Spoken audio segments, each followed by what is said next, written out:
fuck? All right, the stream is live. The fattest person I could think of off the top of my head was Marlon Brando. I'm not even that fat, asshole. But your nipples are just so small by context that it makes you look twice as wide. Oh, God. All right, well, we're starting the stream here. We're about to start the podcast. Just trying to share the wonderful link out everywhere. For Zach, I'm kind of upset you came up with that Grinch comment now because I could have used that for your nipples. It would have been just as funny. So you can say hi to your daughter when she comes in, Zach? She says I can see you. Hi, mamas. You can comment. You can send a message. Yeah, I see she said something, but I think that was before we closed the stream last time. She said, hi, Daddy. Can you see comments? You guys can too, right? I'm not on Twitch, so. I have Twitch running over on the other screen.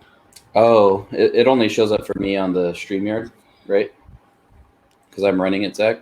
Probably, yeah. I don't know. I've never really used this to actually stream. Oh, okay. And if I did, I don't have anybody that watches me. I'd watch you. I'd watch you do many things. Okay. Yeah, play hockey. I mean, watching you. All right, Kick in Darkness. What happened? The Darkness, dude. That band? That's the band, yeah. Let's see. Live stream. All right, there we go. Touching you. Touching peens. Oh, is that right? Nope. All right. Let's see. Oh, I can see the comments. Yeah, that's what I thought. Yeah, I think it's what everybody can see. So, if people actually join chat, yeah, you can see it over on the comments. Yeah, Alex, on the right side, you go to She's logged into my account. It's gonna be funny going back and seeing your comments. Say, "Oh my gosh, hi, Daddy," and it's you. That's the Discord. Oh my God, who's his daddy? All right, cool. I don't need the stream open. Yeah, that's why that's cool. All right. You ready to start the podcast now? Yep. Yeah. Hold on. Let me open Audacity so I can hit record. I was gonna hit record now. Do. Just edit it. Hello, mamas. Yeah. That's Love right. you. Yeah. Whenever. Let me see how my audio looks. Thanks for driving our viewer count up. Yeah. I think whenever you're good, I should be good. Okay. Zach, you got yours recording now? Your Audacity? Nope. No. Okay. You wait. Yeah, you did it pretty good last time. So I'll do the countdown. Do that countdown. All right. 3, 2, 1. Welcome back, Plugs and Thugs, episode 67. Got Zach back on the show here. I know we'll do intros. Yeah. Hey, what's going on, guys? Yep. Just welcome in as usual. Just to start, I'm Daniel. I'm Alex. And I am the one that calls Zachary. Yes. And Scott died in a mysterious fire, so now Zach is his official replacement. He actually spontaneously combusted because of the heat issues going on. Because of California Corona summer. Well, I apologize for Scott. He sent a picture in the group chat earlier, and he was suffering in his house. It was 92 degrees, so that's terrible. Yeah, that's actually disgusting. Yeah. For anyone that doesn't know, Zach is actually now an official member of the podcast. He's the first new person we brought on since we started the show. 2 years ago? Yeah, almost 2 years ago. Yeah, we're in August. Yeah, almost 2 years thanks, ago. man. Thanks. Yeah, Pleasure joining you. Glad to have you, man. Glad to have you. Glad to give you a semi more consistent outlet since the Kings aren't doing anything for the next few months. Exactly. Or years. Yeah, who knows, bro? As always, beginning of the show, make sure you give us the follows on all the social media outlets. We got Instagram, we got Twitter, Facebook page. I know Zach's going to be helping us kind of build that up too, help us grow a little bit of a following again. Well, you know what they say, man. With that being said, we got to start it there. But my daddy is a star now. Thanks, mamas. Oh, you know what I want to do? I actually wanted to give a shout out to the CR killer himself, David. Dave. Yeah, happy birthday, brother. Yeah, happy birthday, David. That's right. Yeah. Happy he's the birthday, big, David. he's the big 49 years old.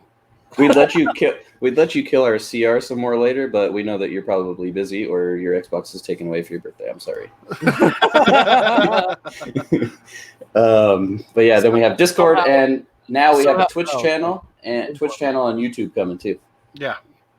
Let's do that. Sorry, go ahead, Alex. Oh, I was just gonna say it's amazing that Dave gets older every year, but he still somehow manages to stay the same 3'5". Hey, dude, leave him alone, man. He's a little guy. He can't help it. He tried to get implants like South Park, bro, like in his knees. Cap implants. The knee implants. But Kyle's dad, or who is it that ends up looking like a dolphin, bro? Oh, Kyle's dad. It's so disgusting. I mean, completely off topic. But. Kyle looks like a quasi-anorexic Dwight Howard. Completely just regular Dwight Howard. I like his hair though. I do too. It's nice. It's pretty fly. So yeah, we got a ton of listener questions to get into. We do. So, we got a decent amount. I'll let Daniel take the lead on those. All right. So first question we had this week from our buddy Real Gentleman, also so Jay from Ontario. He asked, "Who do we think who is going to take over the Panthers' role as a GM?" Zach and I actually talked about this earlier this week. I think, right, Zach? I think Mike Fuda is pretty much the guy at this point. Yeah, he's interviewing. I know that he's interviewing with him. I don't know. I mean, if that's guaranteed that he's going to get the job there, but I mean, that would be a pretty solid hire for them. But then again, I mean, me and Alex were talking about it. When you look back and like the stuff that was said after he left the Kings, he missed on some pretty big things, and he admits it himself. Yeah. So I mean, I'm not going to say that that's going to affect his job or he's going to be a terrible GM because of that. But I mean, maybe he learned from it. Yeah, hopefully he does. But I think that'd be a great hire for Florida. I mean, he's been rumored to take over everywhere pretty much for the last couple of years. Oh yeah, because Arizona has an open road now too that John Chaika stepped down. That's true. Left right when the playoffs were cracking. Oh, that's what you get when you break the rules, and you also will kick a borderline pedo.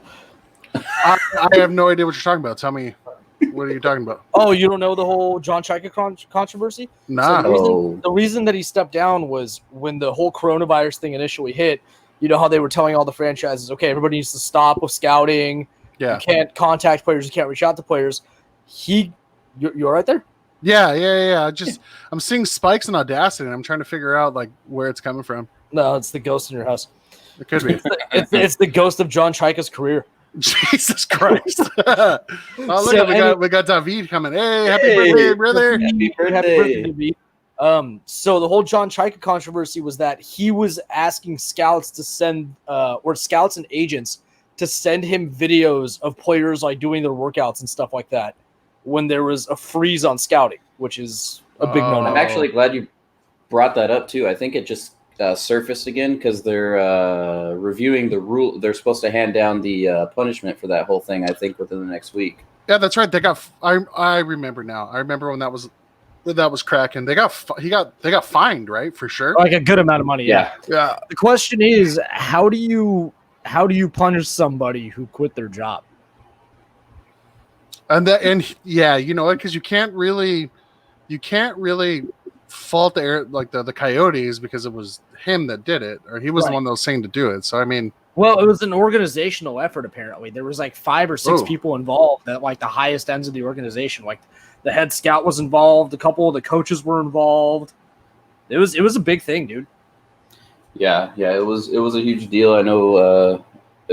I just remember them talking about some more punishment coming down within the next week or so. So it's going to be interesting to see how that does pan out because of the recent step down of him. But I mean, going back to the Panthers, who else is available to become their GM? No one could. I don't think. Bring back Dean Lombardi. Okay. Let him ruin another promising young franchise. Hey, you know what, dude? Just let's just pair Fuda and Lombardi back up together, brother. They're guaranteed a cup, and what? Never. They'll get a couple, and then they'll keep pick their aging stars. And they'll pick up a cup when Barkov turns 35, and then sign him to a 9-year, $9 million deal. I mean, that's what you want to do, right? When he's 35, sign him to a 9-year contract. Yeah. Kings fans will tell you that Gabrick signing was the best thing that ever happened to us.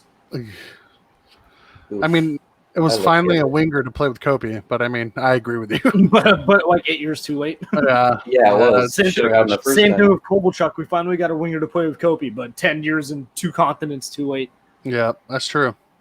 That is true.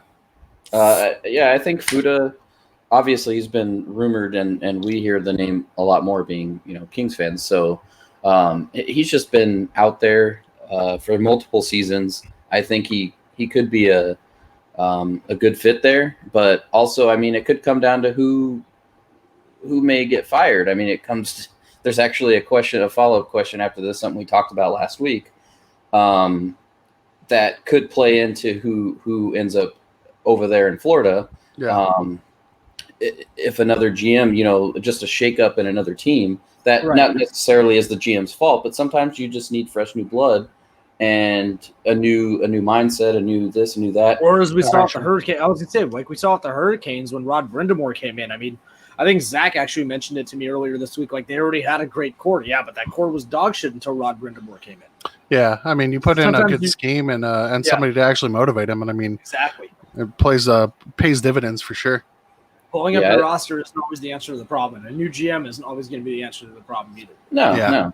Sometimes it's just how they click and who they. Yeah. Exactly.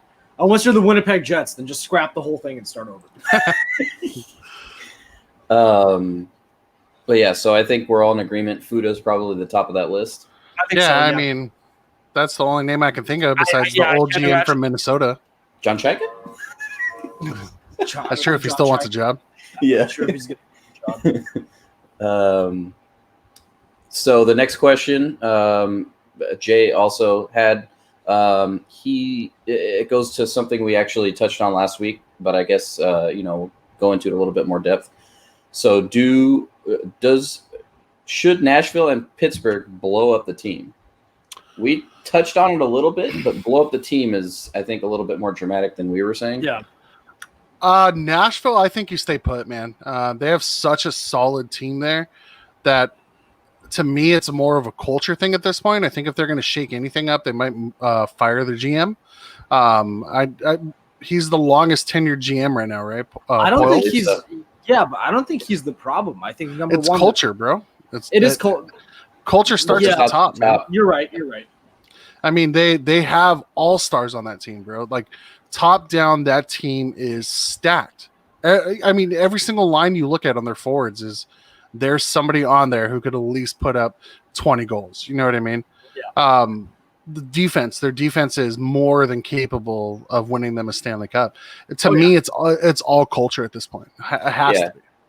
I agree, and that goes to the reason I brought up the first question. I mean, that could be a potential person if they do shake it up. That it's not like that's GM fault. It's a shake-up time. It's a culture thing. Maybe you go to Florida. He comes from Nashville to Florida. That could be a decent move. Yeah, that's true. So just to piggyback off the point that Zach already made, you can't really blow up that because in addition to all the star players that they have, like Zach said, you look at the age of those star players, every single one of those star players is in the prime of their career. Duchesne is 26, Yossi is 29, Ellis is 28, Ekholm is 26. I mean, that core is too well built, and they're at like the peak age to start competing for a Stanley Cup really seriously. With the exception of maybe Pekka Rinne, who is over the hill, but is he really? No. I mean, UC Saros is. Zach, your audio. What happened? I'm still there. No, you're here. Yeah, I think it was Alex. Oh, your audio. I mean, you're you're undercutting Matt Duchene a little bit. The dude's about to be 30, but I mean, I agree though. I mean, most of all their star caliber players are definitely in their prime, 100%. Yeah. I think if anybody should blow anything up, it should be Pittsburgh. I mean, all of their stars are aging. Yeah. I disagree. They still have some really good young pieces there. No, I mean, when they say blow it up, you're talking about not getting rid of all of their players. You're blowing up the core of the roster. The core. I mean, the main core that you think of when you think of Pittsburgh. You're not getting rid of Gensel or anything like that. You're taking the GM. You're taking that stuff and then some of the stars. And I would definitely move Malkin, man, 100%. because I mean they need to bring in someone who's young, dynamic. I mean, I think they probably thought Galchenyuk was going to be that, but I think everybody thought Galchenyuk was going to be that. And then they watched him play 5 games at the NHL level and realized, no, this guy's not the answer. But I mean, I just it's so tough to say with him, man, because I mean they went back to back 2 years ago, 2 or 3 years ago. I mean they went back to back. Sidney Crosby is still 33. He's gonna be 33. Yeah. Malkin is 34, and they're still arguably top 5 most dynamic players in the game. Yeah, it's just to me, outside of like Gensel and like Rust, there are no other players to fill those lines out. You know what I mean? Now, I'm not very versed in like their prospect pool, which I can't imagine. Well, they still have Daniel Sprong, don't they? No, he's gone. Did he? He left? Yeah, he was with the Ducks. I thought he was with the Ducks the Ducks re-signed him. You're right. No, he went back and forth. Sprong is with Minnesota now, isn't he? No. Sprong, he might be. I'll take Daniel Sprong. Not a hot take. Hot take Capitals, bro. What did he get there? With the Capitals, yes. Yeah, when did he get to the Capitals? I'm a little shocked right now. I have no idea what that happened. You know what? I think that happened at the trade deadline. Now that I think about it. Yeah. But I mean, outside of like Gensel or Rust, I don't really see anybody that's there to fill their top 6. Brandon Tanev, he's a great bottom 6 player. I mean, yeah, for that cap hit too. Yeah, I mean that's arguable. Sarcasm. I mean, Jason Zucker's still relatively young. He's a free agent after this year. Oh, he's got 1 year left on his contract. He's got 1 year left on his contract. Yeah. Yeah, but still, if you blow it, you said, you get rid of a Malkin or you blow it up and try to get some young return. That Bluger kid doesn't look too bad either. Teddy Bluger? Yeah. He looks like a bottom 6 guy to me, dude. Nothing special. Yeah, you don't have a solid core to take over. You have Jake Gensel. I mean, Pittsburgh has the same problem that every solid cup contending team has, i.e. Boston, Pittsburgh, Chicago, LA. You were good for so long, and you moved so many first-round picks to stay good. You don't have any high-end young talent. So when does Pittsburgh let go of that? Like when do you let go of that itch? Then at that point, you know what I mean. If you look at Malkin, the return for Malkin would be extraordinary, man. Yeah, that would at least get you. So that was my follow-up question for you. So okay, hypothetically, you're the GM of Pittsburgh, right?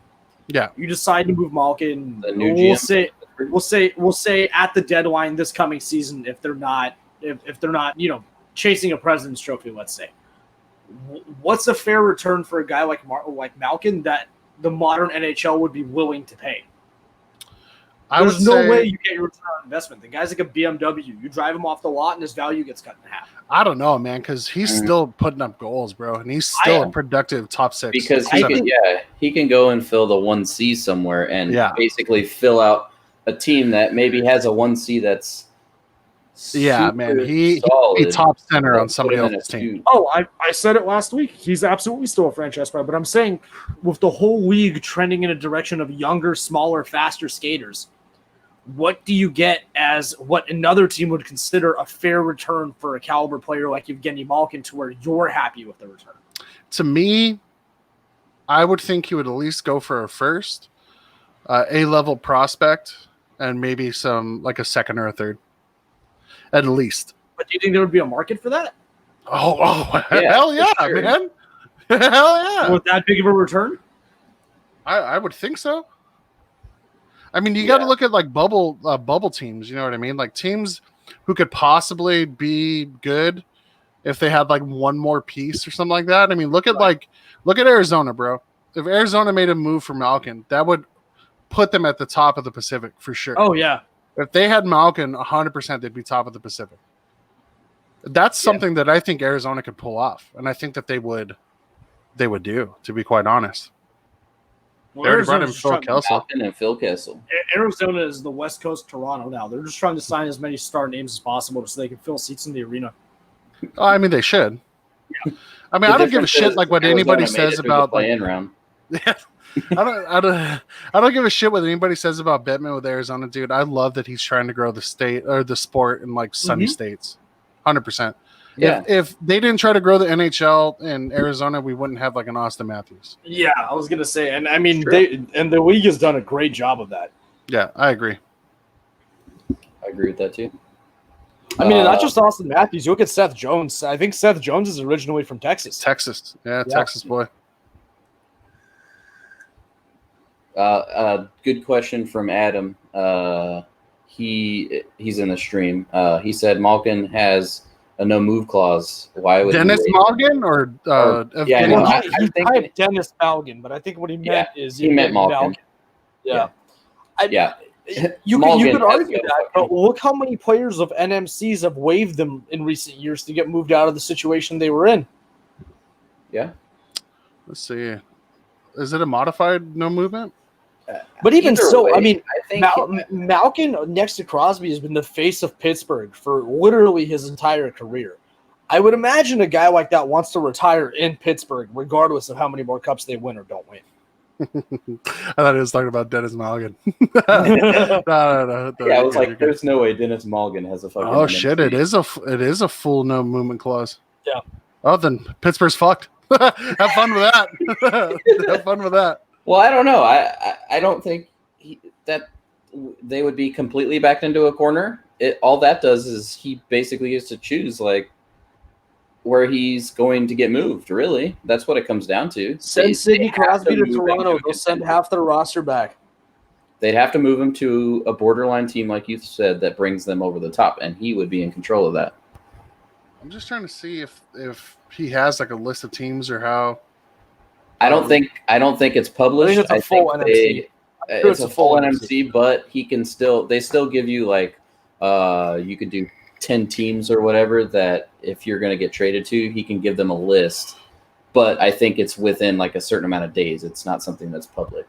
Keep in mind that his and Crosby's extensions were signed before the whole Hawerchuk taking off the Russia thing, when contracts were a lot more lenient. I mean, both their contracts were 12 years apiece at the time they were signed. Malkin's only got 2 more years. Yeah. He's only got 2 more years. And Crosby's got, what, 4? Crosby, let me see. Yeah, he's got a decent amount still.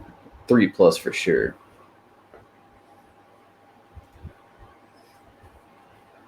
Two more. No, what are we? 20. Okay, so 1, 2, 3, 4, 5. 5 more years. 5 more years. 5 years. Oof. That was close. I mean, I would. I think Crosby. I would try to get Malkin to move it. I was gonna say, well, Crosby's the type of player where even when he falls off, he's still going to be an effective player at the very least till the end. And you want to talk about face of franchise? That's face of franchise. That's his somebody that's not that bad either. Yeah. Yeah. I mean, for the caliber player that he is, not at all. I mean, and you look at guys like Jumbo Joe. Like Jumbo Joe was such a dynamic player for so many years, and even now, I mean, he's a solid, reliable third line center 82 nights a year. I can't imagine that Crosby wouldn't at least be that in his late 30s. Early 40s. Yeah, for sure. I mean, he's much more talented. It depends on if his brain turns into scrambled eggs, bro. I mean, all those concussions he's taking. I was talking about Sidney Crosby, not Crystal Tang, whose brains are already. Both of them, bro. Both of them had concussion issues. Yeah. Yes. I mean, Crosby can't shake him. Mm-mm. I agree. No, the problem is he shakes him too much. And I guess, like, to follow up that question, Real Gentleman asked, and can I blow Mike Matheson? Is that written wrong? I can't tell. This is written wrong. Oh, and can Florida blow up Mike Matheson? That's a good one. Yeah, he enjoys Mike Matheson. He asked 2 legitimate questions, and after each one, he said something about killing or blowing up Mike Matheson. Listen, his cap hit is so bad too. It's for a so shit bad. Of a player. So was Jay. Well, Jay Gardner's wasn't that bad when he was in Toronto. It's pretty bad now, but I mean, Jay Gardner's showing up in the playoffs. Oh, well, I mean, you guys remember Jay Gardner when he in free agency last year before he signed with Carolina? He was holding out for more money, and all the teams in the NHL were kind of like, "Okay, bud, you go and hold out." Yeah. I was like, "All right, buddy, ain't nobody gonna pay." Imagine, dude, you know what his problem is? I figured out why his back skating is so poor. His nuts are just swinging into his fucking thighs when he skates. Because you got to have a monster set of nuts to be a borderline top 4, top 6 defenseman in the NHL and hold out for more money on a $4 million AAV contract. That's true. Dude's nuts are bigger than my nose, and that's pretty fucking big. It's 3 sizes too big. 3 sizes too big. That's fucking fantastic. We got a question from Adam from Houston also. Yes, where do you think coaches who get fired will go? I'm going to assume straight to the COVID unemployment line. No. Boudreaux, 100% is done, dude. You think so? Oh, 100%. Who's going to hire him? So, the big ones he highlighted, Alex, the coaches that he's asking where they'll go: Jim Montgomery from the Stars, Laviolette from the Predators, Bruce Boudreaux, and Pierce from Delaware was already asking about Gerard Gallant, and he also mentioned him in that question. So those are the big ones he was talking about. I think Gerard Gallant and what's his name? And Peter Laviolette will be able to find work in the NHL no problem, especially Peter Laviolette. The dude is too proven a winner, even in the modern NHL era. And he's a player coach, which is I agree with that. His was a culture. His was we need to make a move. His was almost what we were talking about with Nashville, just in the whole scheme of things with the culture. His was more of we need to do something. Let's fire the coach who's been here for a long time. They're not playing well. So I think he'll find work. I think there'll be plenty of job openings and people will be calling. I think Gerard Gallant goes to Seattle. Yeah. Two expansion teams, bro. I honestly, man, for the type of team that's looking to get exposed for the Seattle draft, I think Peter Laviolette would be the best coach for the type of players that are going to get exposed. Or wasn't it the mayor from Mayor's Manor saying something about Dave Tippett is all but guaranteed to go to Seattle? Yeah, that went well. That aged well. Yeah, that aged really well. Just like who was it? The guy from the We Are Los Angeles podcast predicted when Vegas was coming out that Joe Quenneville was going to become the head coach of the Vegas Golden Knights. From us? A+1, yeah. Oh, not from the. I'm sorry, from the All the Kings Men podcast. Oh, don't worry. The guy Mike Babcock's name is in that Seattle area. Oh, I'm sure. I literally typed in Seattle Kraken head coaching search, and the first one was rumor: Mike Babcock to coach Seattle Kraken. Terrible. That's also NHL trader. I honestly think that Jim Montgomery can find another job, man. I think so too. Yeah. I think that was almost an unfair fire. It was out of nowhere. Remember, it was like when all the shit was coming out, and then we thought that, I wouldn't say it was unfair. It wasn't unfair, but I mean, we thought it was going on. Remember with the whole thing with Coach Gate? Yeah, Coach Gate, with all the shit coming out about the abuse of players and everything like that. Mm-hmm. And we thought that it was like that bad, but it was. No, I mean, the guy just likes hookers and cocaine. I mean, hookers and cocaine. There you go. And in the modern NHL, what's wrong with that? Because apparently, if it's okay in the modern WHL, it's okay in the modern NHL. Jesus.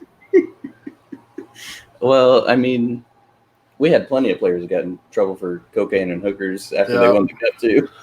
But only as adults, not as minors. This is Jared Stoll forced to retire. Yeah.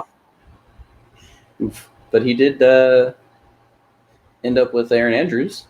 Yeah, and he also now provides mediocre cable commentary. I don't mind him.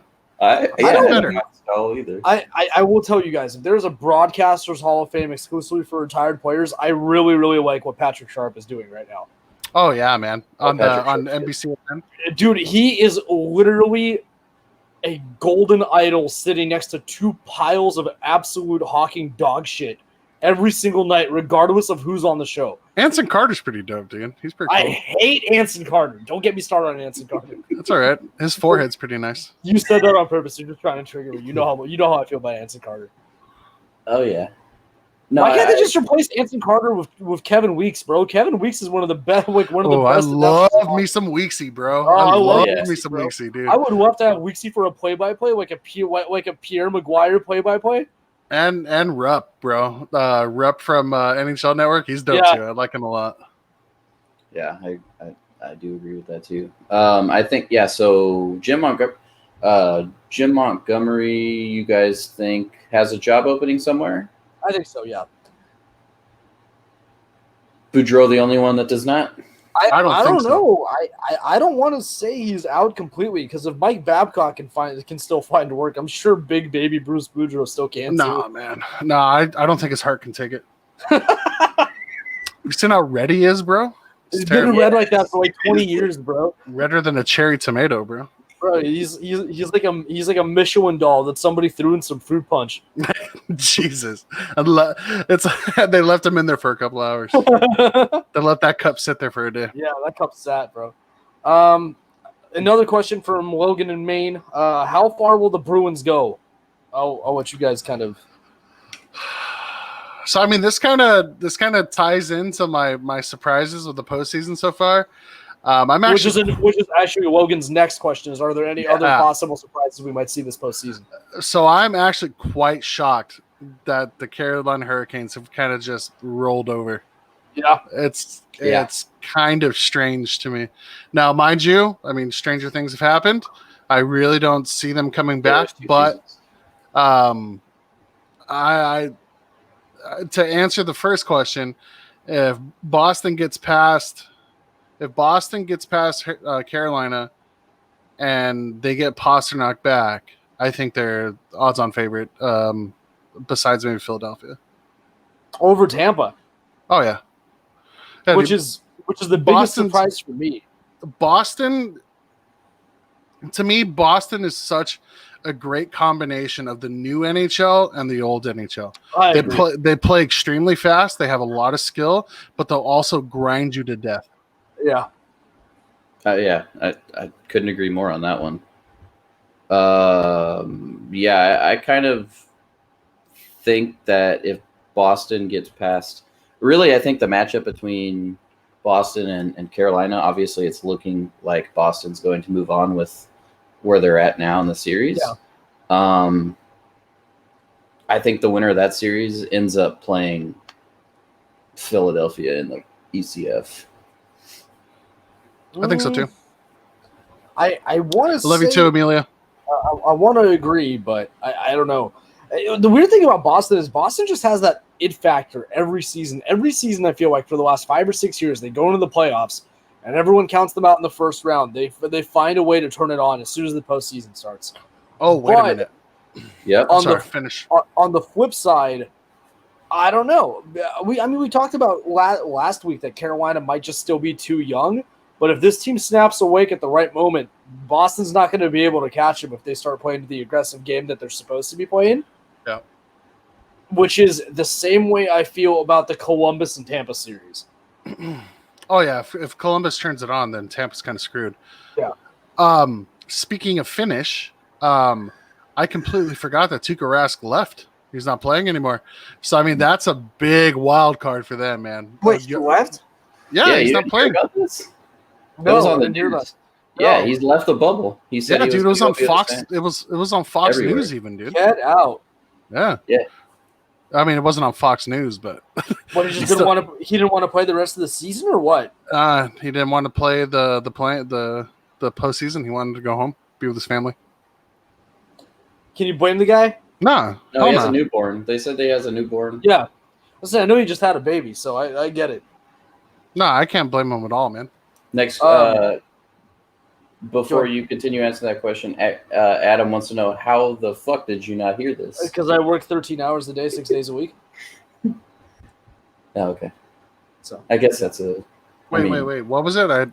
I keep seeing spikes in my shit, man, and really? Yeah, I'm trying to like see if there's any external sound that my mic could be picking up, and I guess it's not. Maybe I'm just breathing like a fat man. I don't hear it. By the looks of you, that's entirely possible. Yeah.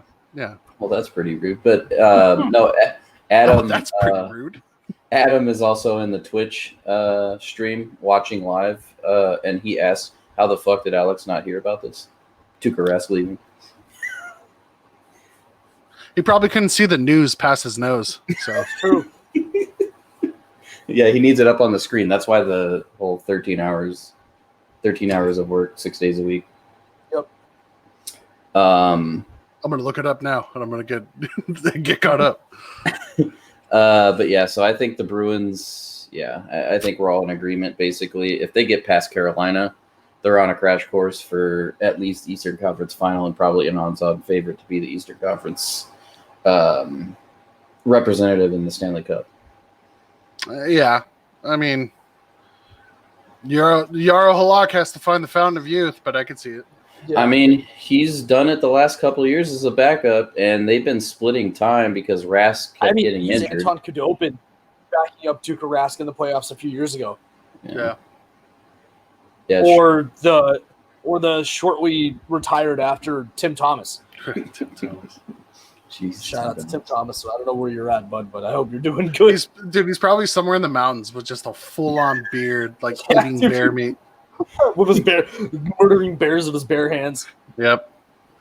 But I mean, that question really, really tied really well into the possible surprises, man.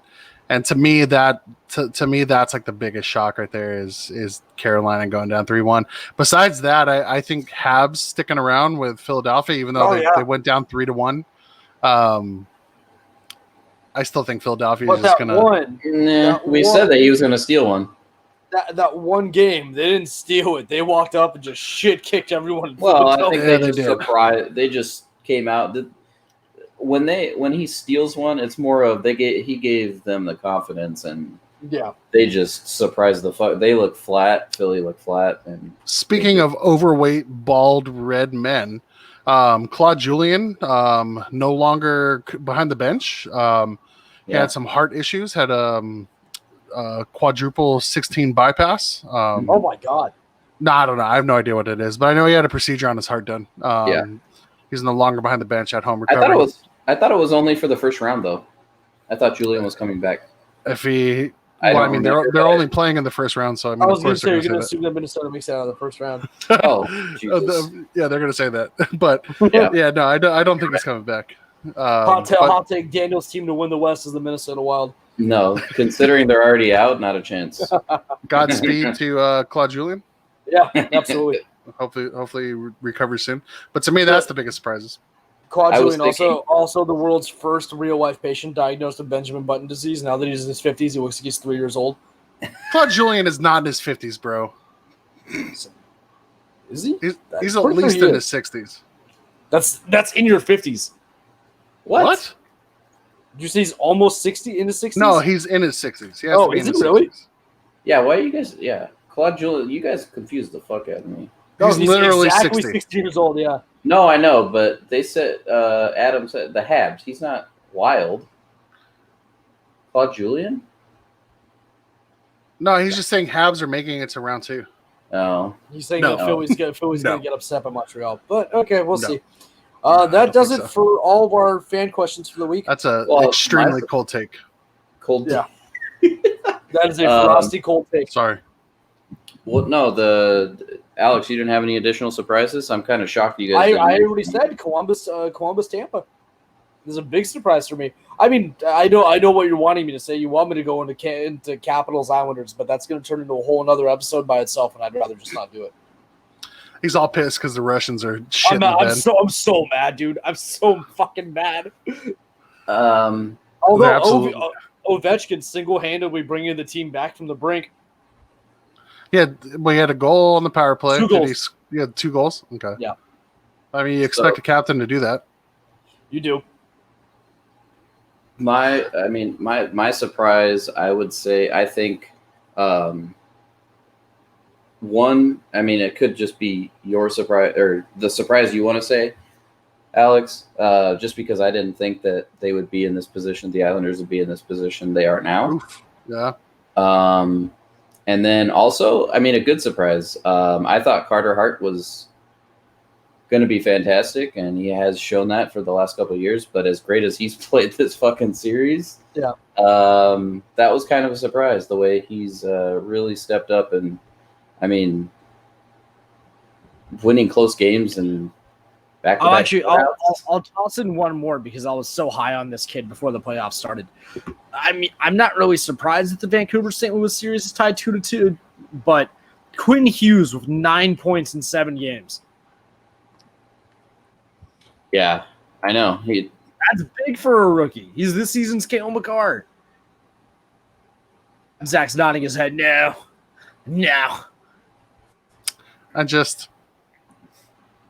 He's great. He's a great player, but I don't know. I just don't like Vancouver. Your daughter's saying bye. Oh, good night, mamas. Love you. Hey, Zach, it's time to let go of the old hatred. Latch on to the new hatred. Yeah. Now we hit Vegas and Calgary. We don't, and it's still Anaheim by extension. So one thing that I'm not surprised about is Matthew Tkachuk taking a fucking spear to the nuts, bro. Yeah, hate to see it. Eviscerated, and it feels so good. If you're listening on the podcast, I winked when I said that. Yes. But no, just before we move on, I just wanted to clarify. When I said Claude Julien about the Habs, you guys said the Wild, that he was the coach of the Wild when you guys were talking about it. Yes. I just equated that it is wild. Maybe, or I was just saying. Speaking of cherry tomato red bald guys, like fat overweight bald guys. No, I know. I think that's why Adam put Habs with the star, because it sounded like we had said he was the coach of the Wild. No. If you look up one comment and it says "and has are making it to round 2." Got it. Okay, just clarifying, make sure we don't look stupid. That's all.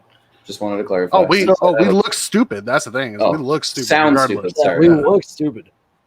Yeah, and we sound extremely stupid. Especially Daniel with his wife's Victoria's Secret headphones. They look nice, right? bro. Thank you. I don't think they're Victoria's Secret, but they are pretty cute. They're rose gold. Fucking Zach. Oh, God. Adding this guy was a great idea. I missed it, bro. I missed it. It's only been like a week. Right. So now we got that is a freezing cold taste. Thanks, guys, for the questions. That was awesome. We got 5-6 questions. Keep them coming. Want to answer them every week. We killed almost 40 minutes just on questions. Yeah, it's nice. Look at this guy. You're Kings fan. Everyone knows you're stupid already. That is the most freezing cold take I've ever heard in my life, bro. We're not Vegas over here. I mean, we're about as hot as Vegas. Look at my daughter. No, not dumb, Daddy. She knows I ain't dumb. Even though she roasts me in Xbox chat when I walk out of the room. Amelia coming in the chat, fist swinging, just windowing chat, making fun of Dave. Yeah, can't help it. Dave. Oh. So moving on. So we wanted to do a playoff update on the series where we're at, how the games are shaking out, what you guys think so far. Obviously, these series will be done by the time we record next week. So we'll move on to that. One could only hope. What happened? I said one could only hope. That the series are done by the time? Okay, so first series, Philadelphia. Hot take. Chicago and Golden Knights tied 3-3 going into the third. Third just started. Alec Martinez has the game-tying goal. Oh, shit. I wish I had the game on. Yeah, I'll have to put it on the background. But then you'd have to witness 30 an arena, or rather a home viewing of 35 single moms in their 50s screaming Alec Martinez's name when he scored that goal. Alec, jazz hands. You know what? Adam might be right. We might have the worst fan base in sports. We're just not. They all drive minivans. And they I hate it, dude. Or handicap Mini Coopers. I mean, nobody really knows what we're talking about, but I'll go out and say this because soapbox with Zach. Soapbox with Zach. Okay, then I'll go on to the series. I'll go out on my soapbox right now, dude. There are so many Kings Facebook pages where literally it's like high school in there. A bunch of people digging at each other, talking behind each other's backs, like, oh, if you didn't do this, you're not cool, blah, blah, blah, blah, blah. Or you're not a Kings fan. That is the reason why Dave and I started We Are Los Angeles. So if you're a Kings fan listening to this, check us out, We Are Los Angeles. We're a Facebook page for Kings fans, very knowledgeable, very fact-oriented. Opinions don't really matter in there. You know what I mean? It's all about the facts in there. But that is the one thing that I absolutely cannot stand about. I cannot Kings stand our fan base, bro. I mean, what I will say is the ones I do appreciate, the hardcore fans that have been fans since before any of us were born, that actually follow the sport, are way, way, way more knowledgeable about hockey than anyone on this show. But I hate those. I hate those fans too, though, that are like. And that's another I hate, and this is probably prevalent in every like fan base, but like the fan sense date. You know what I mean? I hate that, dude. Absolutely hate it. Like, well, how long have you been a Kings fan? I've been a Kings fan since blah blah blah blah. You know what I mean? Like it does not matter when you start following hockey. If you don't know hockey, you don't know hockey. Yeah, doesn't matter. I've told people this before. I had somebody ask me a couple weeks ago, same question. Well, how long have you been a Kings fan? Because I've been a fan since Gretzky was there, and we've always been a great team. And I'm like, okay, listen, I'm going to tell you how I know you haven't been a fan the entire time. The Kings were only good for 6 years in the entire existence of our franchise. Yeah, I've been a fan for 17, and I'm still here. But I'm a fan enough to admit that we sucked for what? 48 of those years we were dog shit. Absolutely. But I mean, all right, off my soapbox, bro. But I just can't stand bedazzled jerseys. Okay, I will light them on fire with you in it. To be fair, all teams have them. All teams have those type of people. I hate bedazzled jerseys from Alibaba. And the one thing I hate even more that I know is prevalent in every fan base, but I've only seen it as bad and consistent as it is with Kings fans. Stop putting new players' names on retro jerseys and vice versa. I do not want to see a 2014 Cup jersey with Gretzky on the back. I do not want to see a Chevy Crest jersey with Kopitar on the back. Well, you can now if they have it. Unless like you get it on those nights where they have those jerseys. Well, but even though, but those aren't the same jerseys. I mean, even like for example, like our alternate jerseys, like the ones before the gray ones that we have now, they're probably the sickest jerseys we've ever had. The old what's it called, the Forum Blue, the purple and gold ones. Even those aren't the same ones that we rocked in the 60s. They're just reminiscent of those. Yeah. Same with the Chevy Crest jerseys that we had a couple years ago. It's like I saw somebody, what was it, a couple years ago that had a Toffoli Burger King jersey. Oh. First of all, why are you wearing a Burger King jersey in public? You throw that under a shoebox, under your cat's litter box in the closet, never look at it again. Let alone you throw Tyler Toffoli's name on it, which costs you at least another $60. Why? It's clout, bro. I mean, to me, dude, like that's just kind of life in a nutshell that we don't need to get into, but it's just clout, bro. Everybody's clout chasing. Yeah. Yep. By the way, Vegas chasing that Stanley Cup clout. They just scored and took the lead. My daughter wanted me to tell you that you have really cool tattoos, Alex. Thank you. Yes. Daniel has really cool hair. Daniel's got his Giroux flow growing in. Let me see. Look at it. Yeah. Let the salad out, bro. Let the salad out. Hey! Damn. I wish I could grow my hair like that. Okay, Chris Tanev, I see you. So come on, wrist and black my eyes. Always missing is the neon yellow Taking Back Sunday shirt. I know. I'm surprised your nails aren't painted black, Daniel. What? No, that's because his wife locks up all the nail polish in the kitchen cabinets. Straight hair coming next. Please don't go through that phase again. Dude, Amelia is straight up watching this whole entire stream, bro. Oh, yeah, she is. Yeah, she said she was leaving and she's still commenting. I love it. So she's like us when we were kids. Her mom told her to go to bed. She's like got the covers over her head. Fucking, we're phone. I love my dad. I'm watching this. I love my dad, and I gotta get this rainbow badge before I go to bed. First series, Philly versus Montreal. Philly does lead the series 3-1. Again, I don't think Montreal's going past Philadelphia. No, I mean, they had 2-1. Game 1, Philly won 2-1. Game 2, you were talking about, Alex. It was a 5-0 shit kicking by Montreal. Yeah. I mean, Carey Price is unreal in that, and they basically rode that momentum. Philly was flat-footed for that whole game, and then we got back-to-back shutouts now for Carter Hart. 1-0. He's only 22. I know, man. He is the future, bro. He really is. He's to me, he's very reminiscent of Carey Price, just how calm and collected he is. You know what? I agree with that. That is a great comparison. I mean, and it's funny because it's his childhood hero. I mean, it's funny to say. I mean, he was drafted like 10 years before Carter Hart was. Yep.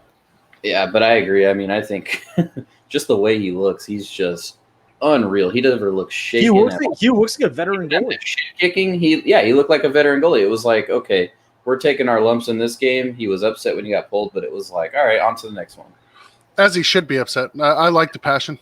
I do too. Yeah, 100%. Moving on to our next game, we got Tampa and CBJ. Yeah.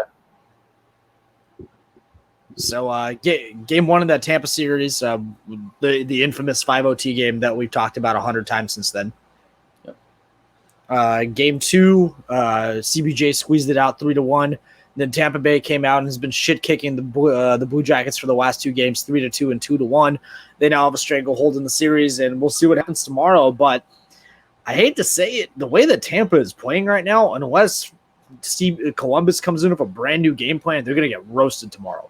Yeah, I don't think it's going to be a close game like it has been. I think tomorrow, if they come out flat at all, I think it's going to be reminiscent of Game 2 in Philly. I think it's going to be an absolute power. They have to come out swinging, man. Because I'm going to say, regardless of which team wins tomorrow, it's going to be a 3-goal deficit. Interesting. It's either Columbus is going to come out with that fire and just shit kick the fuck out of Tampa, or Tampa's just going to put them to bed. Yeah, I can see that. Because they need to ride that momentum going forward. Right, exactly. Whoever it is. Let's see. So, series number 3 here, Washington and the Islanders. You guys can talk about this. I'm not commenting on this series at all. I'll get my soapbox real quick. I do recall I was the only one to even pick the Islanders. Yes, I said in 6. You guys both picked Capitals in what? 5 and 6 or 5 and 7. They were looking to sweep today. They did not. However, Washington did squeeze out a 3-2 win today. But Islanders game 1, 4-2, game 2, 5-2. Then they got an overtime close one. So they're winning all different types of ways. They weren't just getting lucky here. They look to be the better team. I did not get to watch a shit ton of the game today. I did have it on the background, but it was another 3-2 close one. Washington did come out on top, so there will not be a sweep of your favorite Russian players. But I'm not going to tell you that any of your opinions are wrong, but I am going to tell you to go fuck yourself. That's acceptable. The better coach is winning. That's for sure. I agree with 100%. Well. The better coach is winning. This is the same guy that coached the team that he's beating to a couple seasons ago. The better coach is winning, man. Reardon just needs to take Trotz's example and just shave that god awful hair he has, bro. Yeah. Stop, dude. Just stop. Adam said that, by the way, just on your comment, Alex, he said that the Jackets are going to come out fear for their lives because Tort's going to kill them if they lose. Bag skates after they get eliminated. That's okay. Torts is used to being a career loser at this point. Cough, Vancouver. Ovi got his cut back to first round exits. We're supposed to be nice to our fans, right? Yeah. Eat a dick. That's polite, bro. Amelia's watching. Bro, we can only keep it together so long, Zach. Dude, she's heard me say worse. So long. She's heard me say worse, that's for sure. But I agree with you now, though, dude. I'm gonna change my stance and say that I'm not admitting anything out loud. So New York's coming back, or New York's gonna take that series. Yeah. Next one, Boston, no Carolina. Backstrom. Sorry. No, we're done talking about the Caps. We're moving on to Boston, Carolina. We're done. I'm ending this. I'm ending this segment. I already talked about this in my surprises, bro. I think we've said all there is to say about at least about the Eastern Conference. We haven't really talked about the Western Conference at all. Yeah. I mean, Boston's up 3-1. They've just looked better.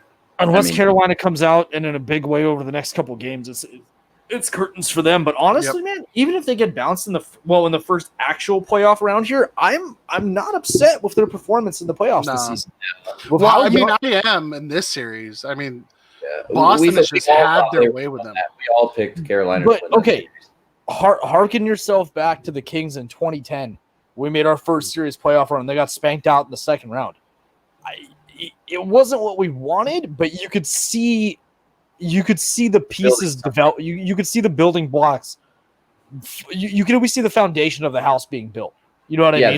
They're not a team that's on the downturn. They're on the exactly. And I feel like that's what we're seeing with Carolina now. Is that now we know that once this core matures, once Svechnikov is able to consistently put up 30, 40 goals a season, once Reimer doesn't blow third period leads. Well, I mean, Carolina just needs a starter, bro. I mean, they really do. I don't think they need a starter. I just think they need any goalie not named James Reimer. Kings have somebody named Quick. We've talked about the deadline. Yeah. I think they should have went after. On to the Western Conference, like you said. First series, Vegas and Chicago. Game potentially ending by the time we finish this podcast. That's not surprising. Yeah. Really? Yeah. Chicago just doesn't have the depth, man. We talked about it. This was going to be an all offensive series, and you look at the scores, and it's pretty indicative of that. I mean, the first game was 4-1 Vegas. The second game was 4-3 Vegas in OT. The third game was 3-1 Chicago. Game 4 right now is 4-3. I mean, these are 6+ goal games almost every night. Well, I mean, like, I don't know. It's a matchup nightmare for Chicago, man, when Vegas is full of second line centers and shit. Yeah. That team is comprised of second liners. It's too much top-end talent versus no top-end. Well, I can't say no top-end talent now that they have Mark Stone and Max Pacioretty, but that's true. But a team comprised, like you said, of second-line centers versus the team that doesn't have anyone outside their second line. Yep. Hey, a big shout-out to Kirby Dach, man. He's going to be exceptional. That kid's going to be special, man. Yeah, that kid's going to be special. He's going to be fun to watch for the next few years, for sure. Dare we say Jonathan Taves heir apparent? Yes, 100%. Yep. Yeah, I'm good with that comparison. Moving on to our second series, we got Colorado, Arizona. This one, not really a surprise to any of us, I would think, right? No. I mean, maybe the gap in some of the games, like the 7-1 loss yesterday. But, I mean, we talked about it. If Taylor Hall doesn't show up, then Arizona doesn't stand a chance. And Taylor Hall hasn't really shown up in the series. Nope. No. That series is not surprising at all. No, not at all. I'll tell you what is surprising is that Dallas-Calgary series. It's actually exciting. Dallas is really starting to snap awake here, man. It's getting good. It is. But I heard like a really – when I was watching the game the other night and or yesterday or whenever it was, I think it was yesterday, they were talking about how Dallas's skill has to put up with Calgary's grit. And I think now Dallas is actually starting to turn up their grit a bit more, and the skill is actually able to handle. They have the bodies to do it. I mean, they are. Jamie Benn for so long was one of the most polarizing wingers in the NHL in terms of physicality, and he's still he's 29, 30 years old. Yep, dude, I really, really want to see them play Vegas so I can see Reeves and Ben fight, dude. That'd be a good fight. That would be great. That would be awesome. I'll say this also. We were talking about at the end of the bubble series that Dallas had none of their star players show up. Jamie Benn and Tyler Seguin have really shown up in this series. Jamie Benn has been playing exceptionally well. Yeah, John Klingberg. But the thing is, I don't think Klingberg was ever a topic of discussion. Neither was Heiskanen. I feel like Klingberg was. I feel they were talking about going into this series about how Klingberg was kind of quiet, like in those playing matches, round robin. Yeah.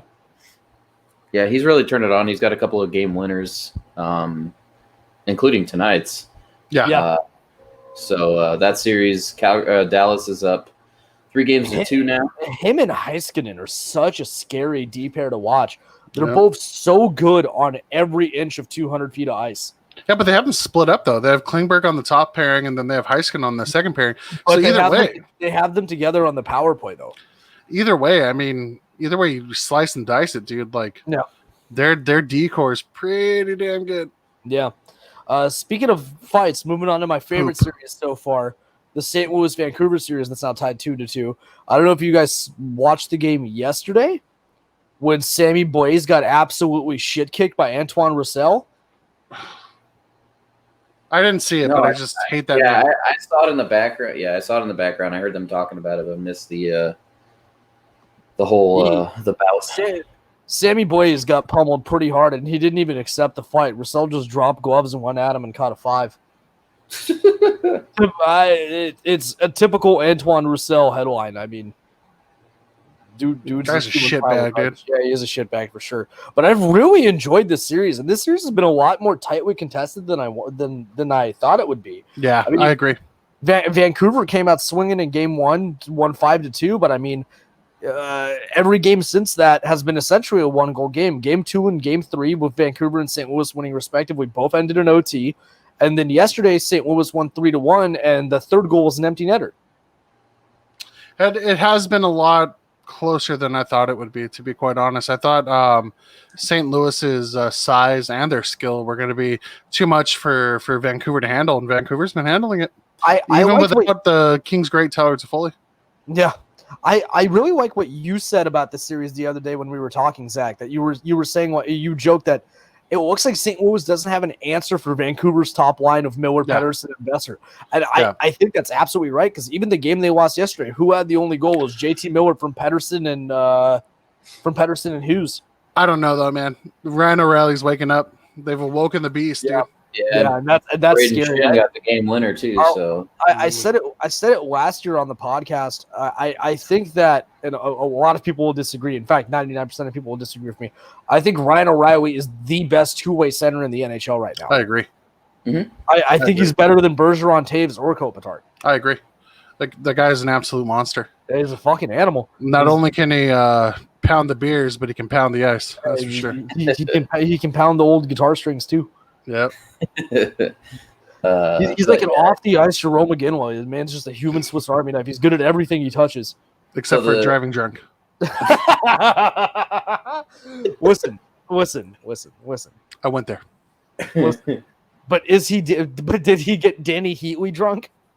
Oh, exactly. Man, why? Well, why do you got to do that for, bro? Why are you the way that you are? Oh God! So the series is tied.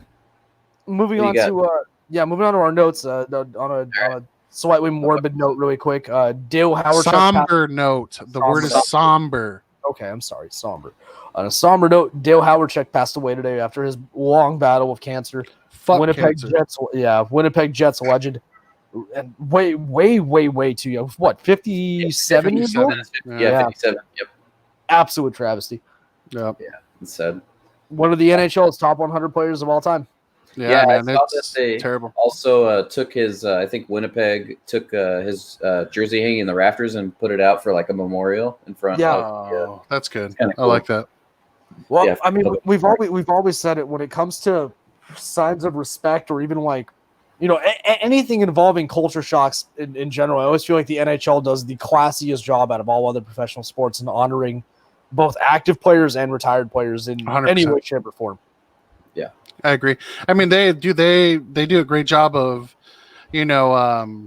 honoring people who aren't even coaches or players, man. Like the equipment staff and stuff like that. They just do a good job of taking care of their own. That's for sure. That's for sure. But rip to him, man. Cancer is a shitty thing. Yeah. And next note, as we already talked about. If you would have read the notes, you would have known. That too. Yeah. Tuuka Rask opted out of the bubble and returned home, so we already talked about that. Family comes first, man. Yeah, absolutely, man. I agree 100%. You can't knock a guy for wanting to be with his newborn baby. No, not at all. No, that'd be a frozen take if you did. And you know what? It's not like Boston's not going to be in the same position they're in now next season. No. So he's not done. He's not done battling for cups. Let the man go home and take care of his family. Absolutely. Trade bait of getting Malkin surgery on left elbow. Oh, that's it, bro. They can't trade him. Yeah. Nope, can't trade him. Untradeable. On a positive note, the NHL still has 0 positive COVID tests inside the bubble. So many thousands of tests too. So every professional sports league literally needs to take their example from the NHL. Like baseball, and NBA too. And the NBA. NBA is doing a great job. But like MLB, shitting the bed. NFL, gonna shit the bed. 100%. Oh, absolutely. Well, the NFL's not even gonna happen. There's so many players opting out at this point. I don't blame them. Man. Like I hate all the like arguments of like, oh well, they're extremely in shape. They're paid a ton of money. I don't give a shit how much they're paid. Dude, like that whole argument or that whole like vibe gives me that whole vibe of like dance, monkey dance. You know what I mean? Like I can't people treat athletes. It's ridiculous. I can't stand it. Same thing. Like even when they get injured or anything like that, they literally treat them like dog shit. Like just for their entertainment, like they're not real people. Yep. Are you not entertained? I had to. Are you not testing positive? I had to bust out the gladiator, dude. Yeah. Okay. On Alex Svechnikov and David Pastrnak both out. Alex Svechnikov, is that your cousin or something? Or yeah, Svechnikov. You got a quarter into that beer. You're starting to slur, huh? Yeah, exactly. Look at dude. Look at his eyes, bro. Are your eyes even open? You're just looking red, like this week, bro. He's gotten he's gotten lower and lower. I really need to work on not squinting because I've realized like as I get older, the more I squint, the more I look like Gilbert Godfrey, and I'm really not okay with that. Bro, just get some goddamn glasses, dude. Svechnikov and Pastrnak out for Game 4. All right, kick it, problem child. Dude, that was one of my favorite movies because of his bunk bed. Shout out! I mean, that's an old movie. I don't even know. That is an old movie. Yeah, but yeah, I mean, that was a terrible blow. Svechnikov going down. Yeah, I mean, Pasta also. You're looking at the most productive member of the most productive line in the NHL this season. Yep. Along with losing their starting goalie. Agreed. So I don't know. This series might take an interesting turn here. I feel like Carolina has a lot more high end firepower in terms of numbers than Boston does losing Pastrnak. I agree.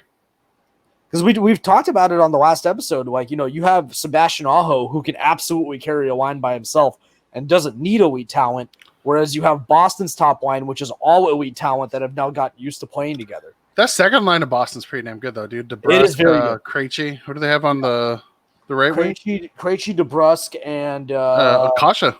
And Kasha, yeah. That's a good line. Yeah, 100%. But the thing is, now you're going to have one of those wingers coming up and slotting with Bergeron and Marchand, who've been playing with Pastrnak all season, and you got to wonder how that chemistry is going to come together. That's true. Tarasenko will remain out for the remainder of the first round for St. Louis because of his shoulder, bro. Yeah. Sean Walker, dude. Sean Walker fucked his shoulder up at the beginning of the season. Yep. Yeah. No bueno. Kings paying dividends in the playoffs. Yep. One thing this next note that I'm extremely excited about. Oh, me too. LA Kings hire what's his name? John Wroblewski to become the head coach of the Ontario Reign. Reason this is good, U.S. national development like head coach. So he's coached the likes of Alex Turcotte, Jack Hughes, all these kids coming up through there. So he knows what it takes to get these kids to perform. So Ontario, with all the talent they have there, they're going to be a hell of an AHL team, but this is also going to get these kids ready to play in the Todd McLellan system, 100%. I'll add one more note to that, specifically with Alex Turcotte, because he's not the likes of Alex Turcotte. He has coached Alex Turcotte. He already has a relationship with the kid, and you've seen how much it pays dividends when a young player or even a veteran elite player finds a coach that they enjoy playing for and how much more they excel and develop. I.e., look at Ovechkin when Trotz came into the system. I mean, given Ovechkin, was a veteran NHL legend already at that time. Yeah, but he decided to play 200 feet of ice. And he became a much better player. You're right, Daniel. He got him to play 200 feet. Yeah. I would say that I would even go as far as saying this. Todd McClellan fails. John Wroblewski is the and I would be totally okay with that. You have a coach that already has literally world-class pedigree. Yep. Gold medal caliber pedigree. Agree. I'm comfortable with that. I like the signing a lot. You almost gotta wonder if this is a signing to see if he works out in the AHL, so that at some point they can bring him up to head coach in the NHL once the McClellan era comes to an end. 100%. Yeah, and I think it's just a great, like you said, his background is development anyways. I mean, that's the perfect place to go. You're trying. Right. We have so many prospects coming up that are sitting here in Ontario, and I think it's the perfect time to get somebody that has that type of pedigree. I'll back up that statement with this. I think Todd McClellan has always been an excellent developmental coach. Todd McClellan is not a Stanley Cup coach. We'll see. I hope I'm wrong. I've always really liked Todd McClellan. But I feel like he's better at getting the most out of younger players, and as the room gets older is when he loses the room. Well, that's why, man. Kings are going to win that cup with a bunch of young kids. Yeah, let's hope so. I mean, we only. Anyways, the future's looking brighter and brighter in LA every day. It kind of needs to stop because it's getting way too hot, and I'm not okay with all the sun. Oh, the heat bubble that's over us right now, bro. Yeah, bro. Which reminds me. Plus for 2 weeks. Zach's going shirts out, nips out. We're good to go now. It's time. It's time. We're starting the podcast right now, right? for those of you just listening, I just took my shirt off. It is hot. It's hot. Grandma says hi. Real hot. That's what Amelia said. He goes to put his shirt back on. Oh, he's putting the wig on. Okay. Oh no, he's got the wig. Yeah, the Bob Ross wig. Fantastic. Now we'd like to welcome obese Bob Ross to the podcast. What you want to do is you want to come over here and just make some happy little trees. Just little happy trees right there. Okay, moving on to our playoff leaders so far. Sebastian Aho took the lead with 11 points on the season. Kid's a stud. We all knew it was going to happen. I mean, McDavid was leading everybody with 9 for like 2 weeks, and he's not playing. Bo Horvat took over the lead with 6 goals so far in the playoffs. Hughes with 8 assists. Plus minus is a 11-way tie between a bunch of players who don't really matter. Jesus, that's only a 4-way tie, and there are 3 players. No, in but there plus 7. They're at a plus 7. Yeah, okay. Yeah. Nick Leddy, Alec Martinez, jazz hands, and Andrei Svechnikov, and Rasmus Anderson. This one's impressive, and I wish Scott was here because you know how much he's watched Pavel Francouz so far this season. Pavel Francouz leads everyone in the playoffs with a 102 goals against average. That's beast. But he's also playing an anemic Arizona team. Yeah, but he's also playing Colorado. Well, I almost said an anemic defense, but they're really not. No, they have a solid defensive core. Yeah, they're playing an anemic Arizona team. So I mean, here's the funny thing, though. You would think Jordan Binnington would be an elite playoff goaltender this time around, but no. Jake Allen leads the league in save percentage of a 9.61. Did you hear Alex's Russian accent when he said Jake Allen right now? Jake Allen. Jake Allen. In the shutout race, Korpisalo, Carey Price, and Cam Talbot all sit with 2 shutouts so far this postseason, which through one round of hockey, or like a round and a half, some would say, that's ridiculously impressive. Oh, and actually, you can add Carter Hart to that list after today. Oh yeah. So hot take. Carey Price has the same amount of shutouts that his team has been shut out by the Flyers so far in the series. That's a big oof. That's a big oof. That is not very good. And with that said, we got one more thing left to talk about. And with that being said, all we got left to talk about is beer. Beer. With that being said, Alex, you have a beer this week. Your daughter said to put your skirt back on. I will put my skirt back on.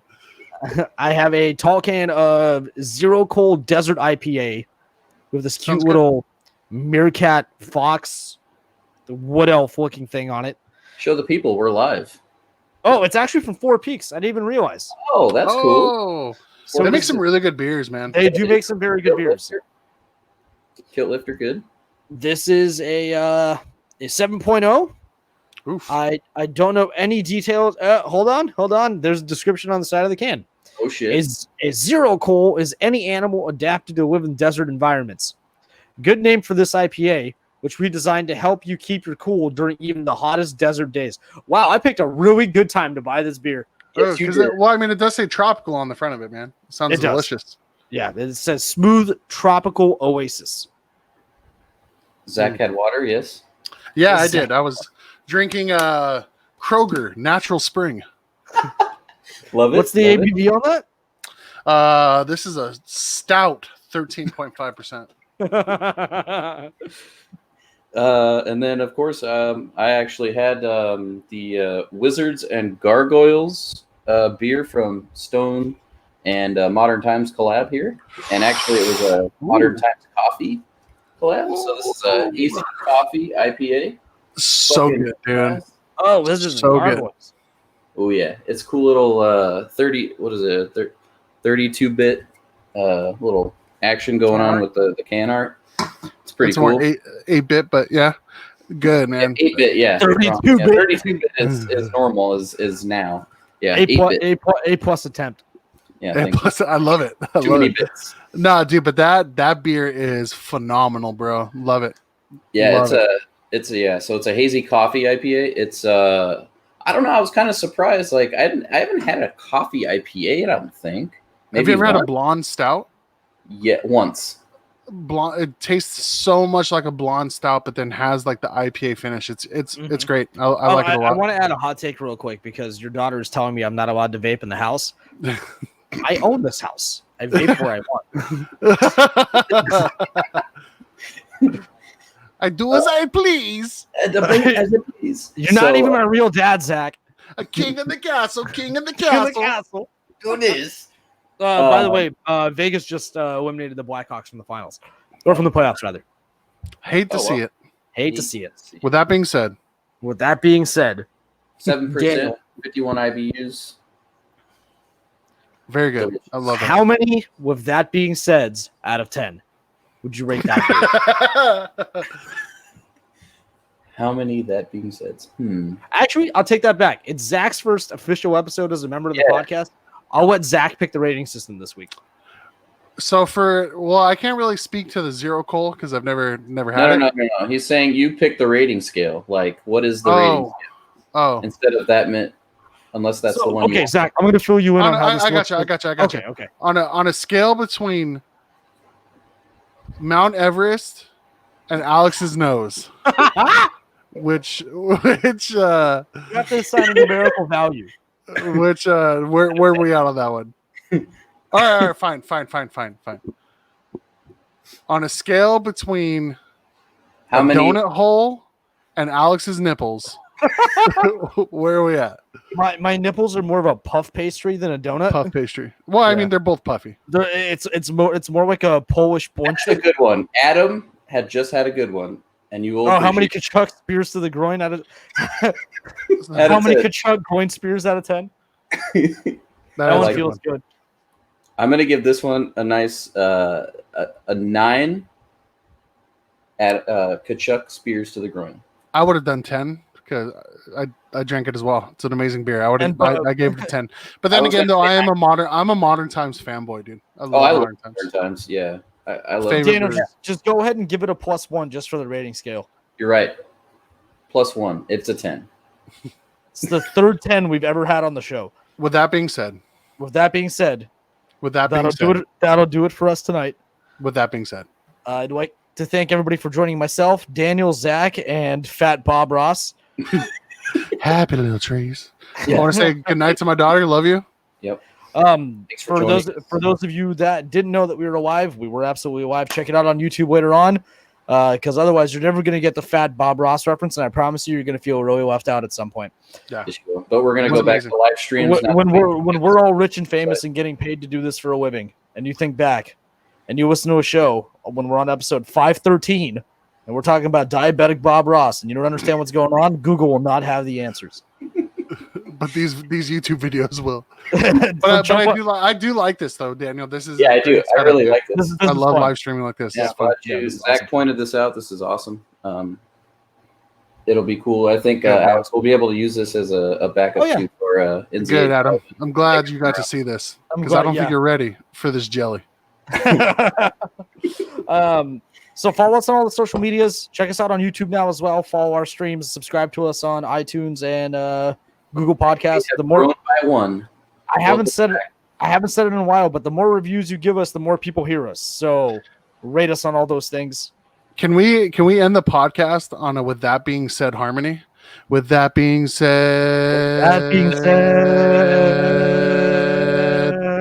Daniel wouldn't jump in. I'm out of breath.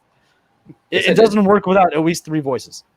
I did it. All right, one more. Oh, you did? Oh, huzzah! Oh, okay, cool. We just didn't hear. We'll hear it on the playback. Yeah, you will. Love you. All right. Good night, everybody. Bye. I already. Oh, I did. Oh, you already ended it. Okay, cool. I ended the. That was fun. Yes, very nice. It was so nice. Very fun.